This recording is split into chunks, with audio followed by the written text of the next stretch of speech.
Here I am again unsupervised in CIY Babe's kitchen. Today I'm making carrot cake with a twist.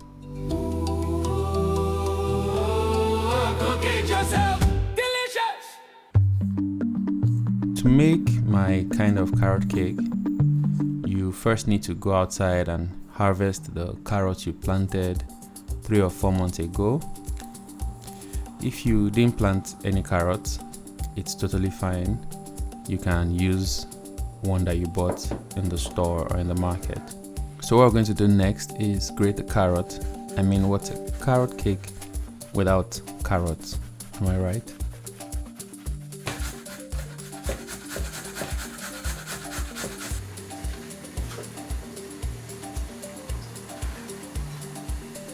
The next bit is the orange zest, which is very, very optional. Orange zest is simply just grating the back of your orange into the mix.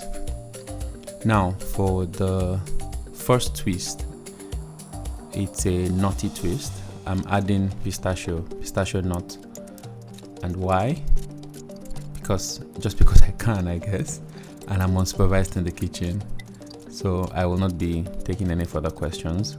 By the time I started peeling the pistachios, about 2 minutes in, I realized like my fingers were hurting, but the sound of pistachio peeling was just too satisfying to stop. When I was done peeling, it was time to bring out one of my favorite pieces of kitchen tools or equipment. I call it the jama jama.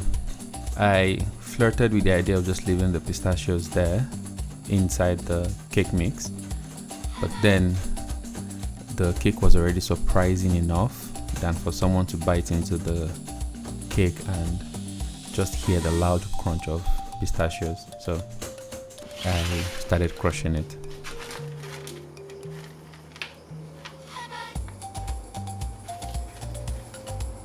Because the cake wasn't complicated enough, I looked through the cupboard and found cocoa powder, so I'm adding into the mix. And when the cocoa powder was done, I'm adding nutmeg, just a little bit. I think I'm beginning to get the philosophy now. It's dry ingredient, moist ingredient, and wet ingredient. So this part is moist ingredient. So set those ones aside. Let's get into our dry ingredients. So for this we need to whisk our flours to just get rid of any debris that may have made it into processing. Once that's done, I'm adding my baking powder and then baking soda. So unlike CIY Babe, there is no measurement. Actually, I'm just kidding. Just for the salt is where there's no measurement. This is not chicken or turkey, so just a tiny sprinkle.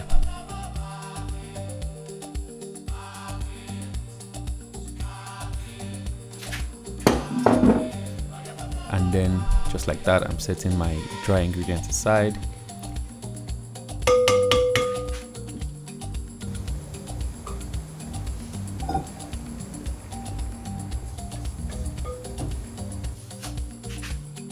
Now it's time for the wet ingredients. First up is the sugar, and then I'm going to crack in about 4 medium-sized eggs.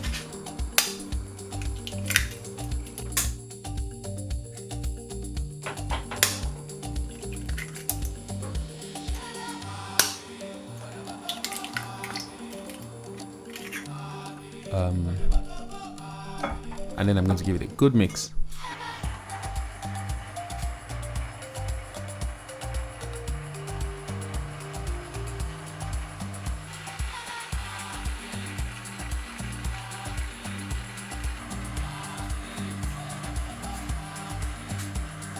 So when that's combined a bit, I'm adding vegetable oil.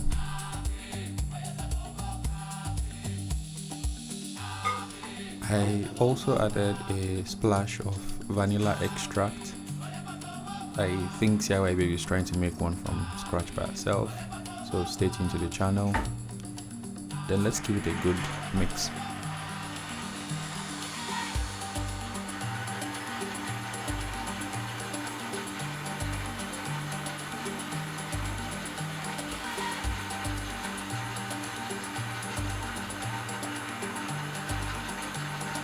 So once the wet ingredients were mixed properly, the sugar, eggs, and the vegetable oil, I'm going to gradually now start adding in the dry mix.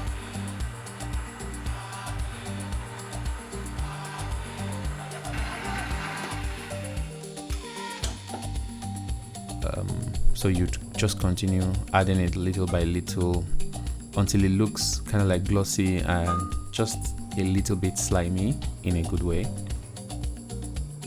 So while that mix is going on, let me tell you a quick story time.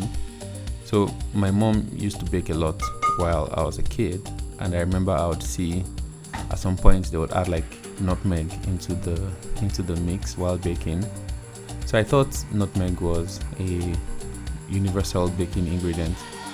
So just another day like this, while I was unsupervised in the kitchen and I was cooking rice, I added a whole nutmeg powder into the pot of rice. And yeah, I mean I consider myself that I could eat a bunch of stuff, but not that rice. The rice was kind of like someone poured detergent into the rice. So that day I was able to now differentiate between spices and actual ingredients. So since then it's just me and nutmeg in very, very tiny doses. Anyways, when that is done, or while that is waiting to be done, you should butter your baking pan and set it aside. It's time to bring back our moist mix, add it into the batter, and then give it one last good mix, just so that the ingredients are equally distributed around.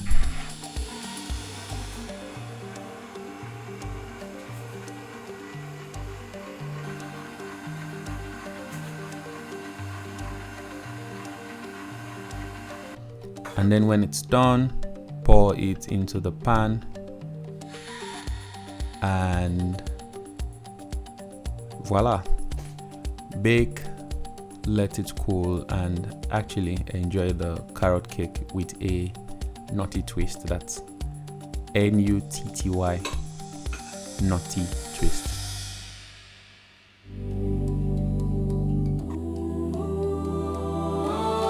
Cook it yourself. Delicious, flavorful, unbelievable.